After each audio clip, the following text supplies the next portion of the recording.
Going on, Bill? Not much. How you doing? I'm good. I'm good. How are you? I'm doing good. I have a cup of coffee. Seems appropriate There you go. for our Very chat. apropos. How have things been going for you? You came back to wrestling a few months ago. You're doing some GCW events, ISPW. We're going to be talking a little bit about that. How are things going overall? Excellent. Honestly, excellent. It's been a lot. It's been a whirlwind, but I'm busy, and that's just how I would want it. When I came Mhm. back, I was just like, let me just get as busy as possible and just hit the ground running, and that's what I've done, and it's been great. Obviously, you've gotten a lot of attention coming back. Even leaving MLW, there was questions about why you'd left. You've been pretty open about your diagnosis, remission, all that. What's been the biggest change in coming back where, you kind of left MLW, I'm going to say abruptly, if that's fair, but I I don't think you had planned on leaving, but what's been the biggest change, not going back to MLW, but also sort of finding your way in a different environment?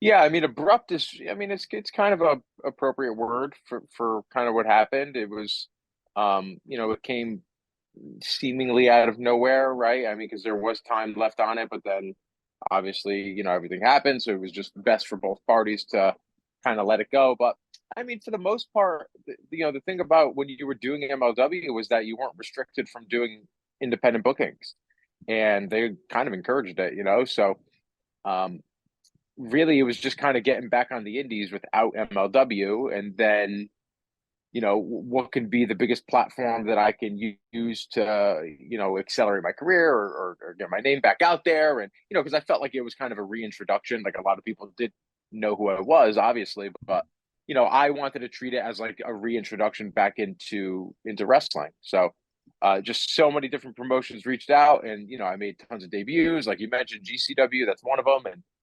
And just getting back out there and just hitting the ground running. One of the things I did want to ask about,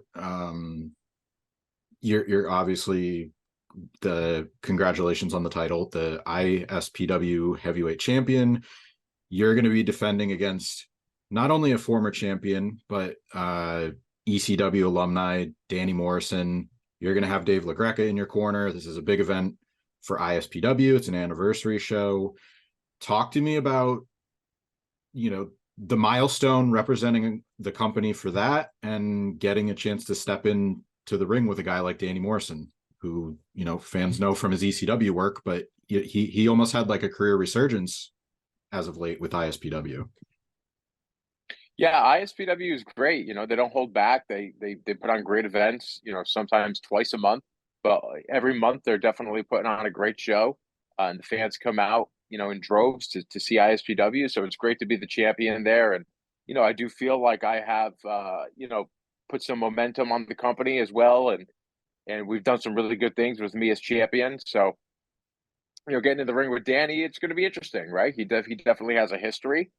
Um, but so do I. And Mhm. we both have presence. We both have a presence in the business and what we offer, and we're vastly different styles. And it's going to be interesting. And I think it's going to be something that the fans are going to really sink their teeth into. And for ISPW fans, this is sort of a dream matchup, I'm sure.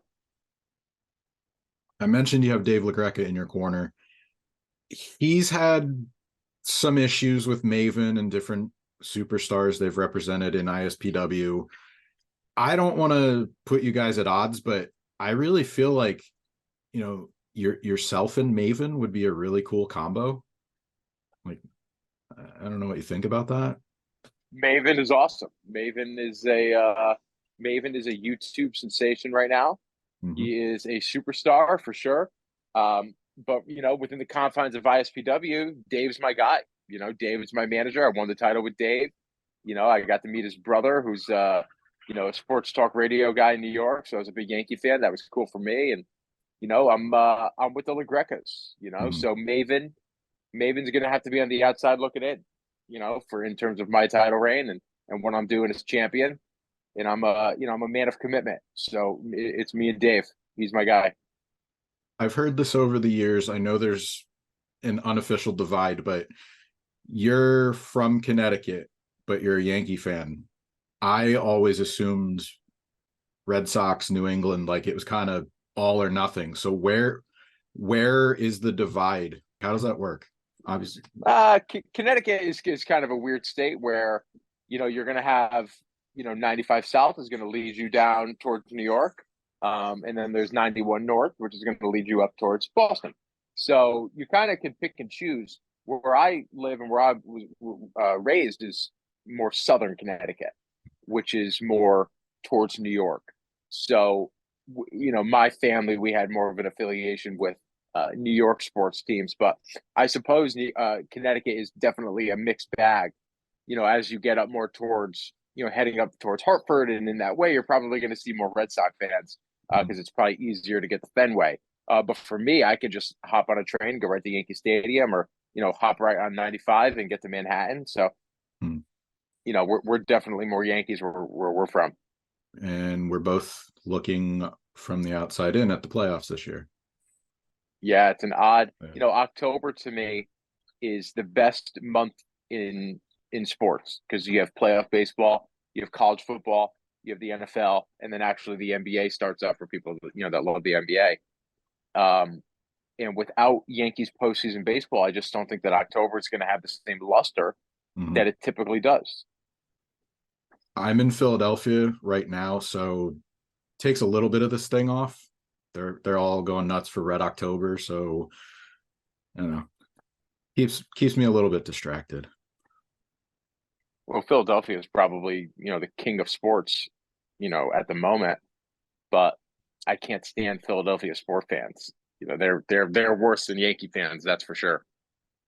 I think you have an argument. I'll keep it. I'll keep There's an it. argument to be made. I'll keep it brief since I have to kind of go out around here. Right. Right. So, uh, I mentioned you left MLW. You were at odds with your dynastic bro, Hammerstone. Now it seems like things are good. You guys kind of patch things up. Uh, what do you think about a potential reunion one day in one form or another? I'd love it, right? I mean, Hammerstone and I have such a history together, and he's a good friend of mine. He's one of my best friends, and I'm so glad that we were able to bury the hatchet and share some bunk beds. I'm sure everybody's seen that picture on the internet. And Hammerstone and I are cool. We're bros. So Mhm. it's a wild business. You can never say never, and of course, it'd be awesome. You also have to factor in MJF into things. What do you think not only made that group work, but what do you think made it resonate? Because still to this day, people ask about the three of you. We were objectively hilarious, and we are. And it was just three guys making something work that probably shouldn't have Hmm. worked as well as it did. All right, you got. I mentioned I have coffee. You're known for your coffee, your AirPods. What's next? Like, what's your next thing that What's my next shtick? What's my next gimmick? no, I don't want to call it a gimmick. Just what's your next thing you're gonna appreciate that make you a little bit more rarefied? I don't know. Things just come to me. I just kind of live my life, and whatever I feel in the moment typically makes its way on screen or makes its way into something. And I'm sure, like the mustache that I had for the summer, I'm sure something will come about and come arise, and I look forward to that. I like to let things happen organically, and we shall see. But there's always something that could pop up. I usually do a match pick recommendation. I do a watch list.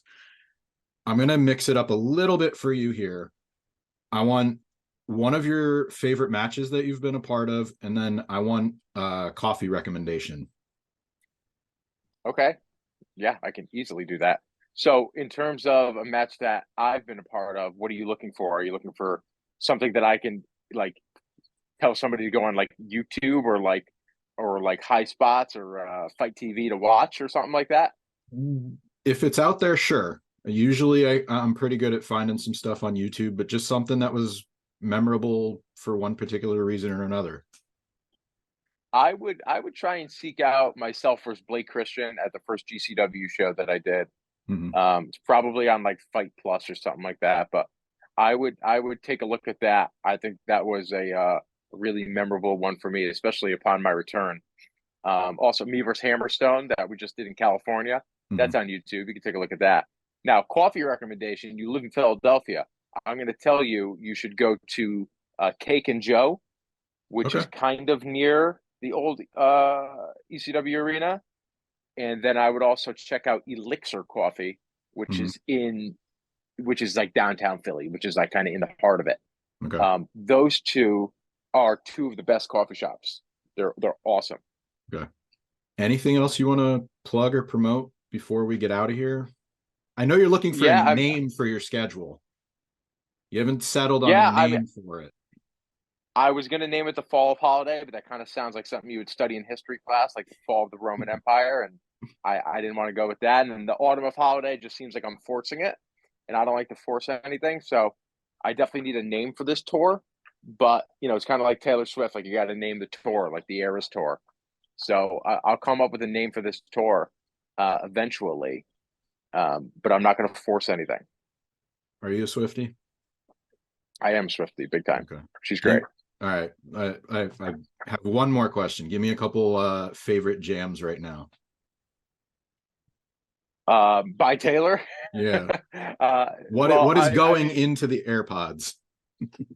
actually, I listen to a lot of things that people probably wouldn't suppose I listen to. Mhm. I listen to a lot of Dave Matthews. He's my favorite band. I listen to a lot of Tool. Tool is probably my second favorite band. Um, but yeah, I'll definitely bop to a little Taylor. Anti-Hero, Blank Space. Um, New Romantics. They're all great songs. Mhm. She's great. I'm a newly found Swiftie. I've listened to her music, but then I went to the tour and I'm kind of been like hooked since. Oh So wow, it's you bought a ticket to the tour. Good for you. yeah, I somehow lucked out. Like my wife's been telling me for years, she's like, I want to go. Like, I don't know how, like whenever she goes, like, let's go. So it worked out. We went to one of the MetLife shows and it was absolutely phenomenal. Like we took my two daughters, like it was their first concert. So their expectations are probably through the roof now. And I'm like, I go to like little punk rock shows and bars and you're expecting this every Yeah, time. So yeah. uh, No, I'm sure it was electric. uh I would highly recommend it. I know she's probably going to announce more. I know she did uh I think it's like New Orleans, Toronto, a couple other cities. I have to expect she's going to maybe do another loop around the country. It's just, I'm sure. yeah. So, all right. Thank you very much for the time. I appreciate catching up with you. Yeah, no problem. Good luck this weekend. And this Thank was you, great. Bill. I appreciate it.